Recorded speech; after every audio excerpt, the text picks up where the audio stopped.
Alright, so now we got the Corvette all tuned up and ready to go. What do we do next? So, if you noticed in the videos, the headliner's fallen out of that thing. After the tornado took it out, the body shop put the windshield in it. They didn't do a good job sealing it. Totally ruined the headliner, so I found a used one. We need to put that in at some point. I just hate how these feel, so for me it's pretty low priority. The other thing we have down in my storage area are these wide body quarters. So I'm going to pull one of these out to where the light's a little better, and we're going to take a look at them. So yeah, here's one of the wide body fenders. So as you can see, I went with fiberglass, not with the carbon fiber. Kind of a preference thing for me. I'm not crazy about the bare carbon quarter panel thing. A hood, maybe little accents here and there, you know, it's good for me. A whole panel just is not my style. I'm not saying it looks bad, just not for me. The other thing is, since these are raw fiberglass, if there's any fitment issues, the body shop can add material where it's needed to kind of fill some gaps, because obviously these are made probably in a pretty loose mold, but the lines actually do look pretty straight, and from what I understand, these do actually fit really well.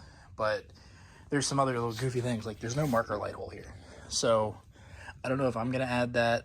I don't know if the body shop's gonna add that, but on the stock quarter, they're recessed here, or they're like countersunk almost, for the marker light, so that it's not sticking out like a sore thumb off the side of the quarter. Obviously we can't do that here, so that's kind of frustrating, but it is what it is. They'll have to add the hole. I do like the shaved look, but I'm at the point, I guess I'm getting old, I don't like the idea of having to play a bunch of games to get my car inspected every year, or every 2 years. In Delaware, where I live, it's all done by the state, so even though we own a shop, we don't inspect our own vehicles. We have to go to a state inspection spot where there's state employees there. They go over the car. They very well could never notice that light's out, or they could, and it would be a giant pain in my ass forever. So to me, it's not worth it. I'll add the marker light. But like I said, the car's going to go to a different body shop for this than the one that did the tornado repair, luckily, thankfully. But they're going to do the fit, the paint work. They're going to repaint the rear bumper while it's off, that kind of stuff.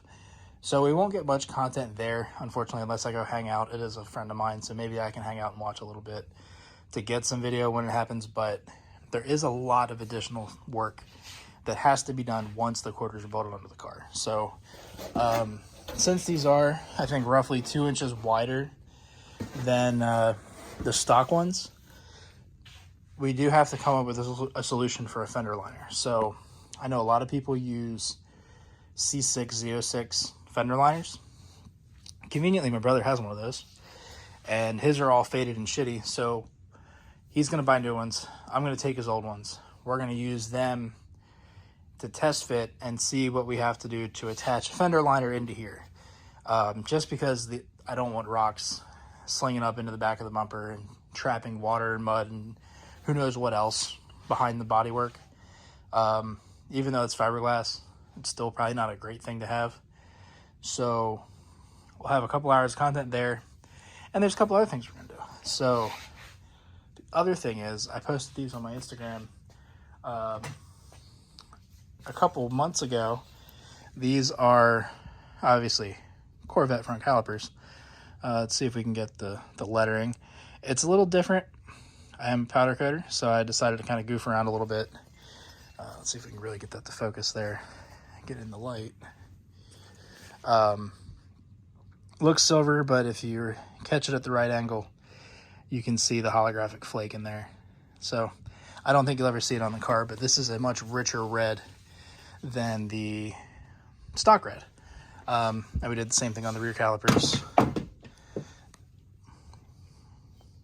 I think the rear's turned out a little better, but it's my own car, so I'm not super pressed about it. And then the other thing we have, let me get over to that. So yeah, to go with those calipers, we got Z51 Caliber Brackets. The fronts came from my buddy Lucas. I'll put his Instagram here too, I guess. He did a C6Z brake swap on his car. so he didn't need his fronts anymore, obviously. I think the fronts are the same, Z5 to C6 and Z51. I think the rears are the difference. They're a little bigger, so you run a different pad with the Z51 brake. The caliper itself is the same, C5, C6, C6, Z51. It's just a longer abutment bracket and a taller rotor. So pretty easy swap to get a little bit more clamping force out of the brakes. Nothing crazy. It's cheap. I mean, I got the whole set of calipers, including a set of spare fronts, I think for $250 with brackets and everything. Get some decent rotors, throw them on there. And yeah, that'll be cool. Cheap DIY brake upgrade. I can't fix the fit the C6Z brakes with my wheels. I'm gonna have to do something when these go on for the back, but that's a while out. I'm not trying to spend like $3,000 on a set of rear wheels. And even if I did to run the C6Z front brakes, I would have to change the front wheels anyway. The front width isn't changing, it's just gonna be wide in the back. So that doesn't really work out. The offsets with those wheels to have that big lip just doesn't really work out with those really, really big calipers. And there's one other thing that we're gonna put in that kind of goes with these quarters, so I'll grab them. My car, just like most C6 or C5Zs, my brake ducts are clapped. The sun has cooked them. I got a really good deal on these. They're not real carbon, unfortunately. They're hydrographics, but they look better. The mesh is nice and clean, and they're fake carbon fiber, so it'll match my carbon wing and the carbon mirror covers I bought, just to give the car some carbon accents. My front plate covers carbon, so it kind of matches, but they were a good deal. I was like, damn, that's cool. And since the fender liners have to come out and we'll have to cut them for the ducting for the stock brake ducts anyway, this works out really nice because changing these is an absolute pain in the ass. They're speed nutted on from factory. This one actually looks like they have studs on them, but I'm pretty sure they're speed nuts. They go right into the rocker. You have to take this whole fender liner out to get to them. It's not a good time. Fighting with that thing sucks. So yeah, that's where we're at. It's going to be a couple months down the road. The engine is coming out of the Firebird the weekend of Thanksgiving, so probably Black Friday I'll drive it up to the shop and start getting into it. We have a radiator for that car that I actually bought just because it came with a fan shroud. As stupid as that may sound, this is 100% grade A Chinesium. I'll make a video about this too. You know, cheap radiator and fan upgrade for your 3rd gen. They all like to run a little hot anyway. But let me pull this thing out. There we go. So yeah, the way I kind of see it is these are 12-inch fans, I think. If these cheap Chinese fans suck, I'll buy 2 good fans and throw them on there. This is the Lux Rad or whatever. It's $200 on eBay.